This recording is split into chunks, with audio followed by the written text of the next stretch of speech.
म गरिब छु भन्दैमा मलाई नहेप है। Don't demean me just because I am poor.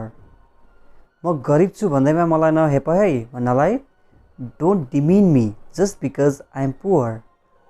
Demean भनेको हेप्नु या अथवा कसैलाई हेला गर्नु। तिमीलाई आउँछ भन्दैमा धाक नदेऊ है भन्नलाई चाहिँ don't brag just because you know. तिमीलाई आउँछ भन्दैमा धाक नदेऊ है भन्नलाई don't brag just because you know. भोक लाग्यो भन्दैमा काँचै खान मिल्दैन। You can't eat raw just because you are hungry.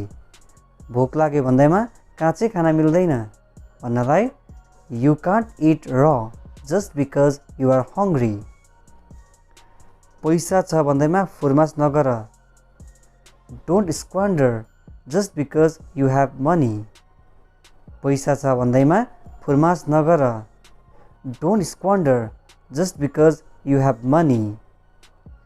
राम्री छौ भन्दैमा धेरै नफुर्क है भन्नलाई पनि don't brag just because you are beautiful. यहाँनिर ब्र्याग भनेको फुर्किनु या घमण्ड देखाउनु। राम्री छौ भन्दैमा धेरै नफुर्क है। Don't brag just because you are beautiful. उसले त्यसलाई ड्याम कि ड्याम पिट्यो। He beat him bang after bang.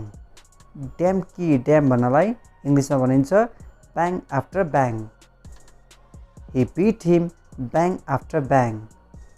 मैले यो सेन्टेन्सलाई फेसबुकमा पनि हालेको थिएँ, तर तपाईँहरूले धेरैले यसलाई गलत जवाब दिनुभयो र सही ट्रान्सलेसन हो he beat him bang after bang.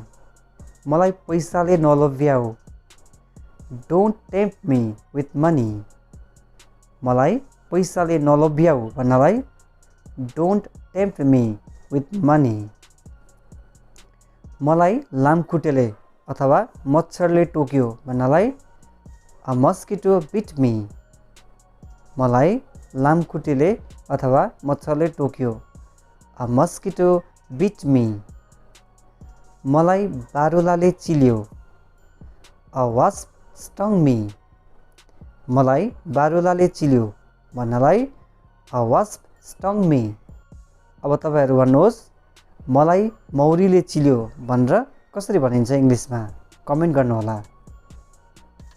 मलाई कुकुरले भुक्यो अ डग बार्क्ड एट मी। मलाई कुकुरले भुक्यो अ डग बार्क्ड एट मी। मलाई काँडाले घोच्यो अ थोर्न प्रिक्ड मी। मलाई काँडाले घोच्यो अ थोर्न प्रिक्ड मी। मलाई चट्याङले हान्यो लाइटनिङ स्ट्रक मी।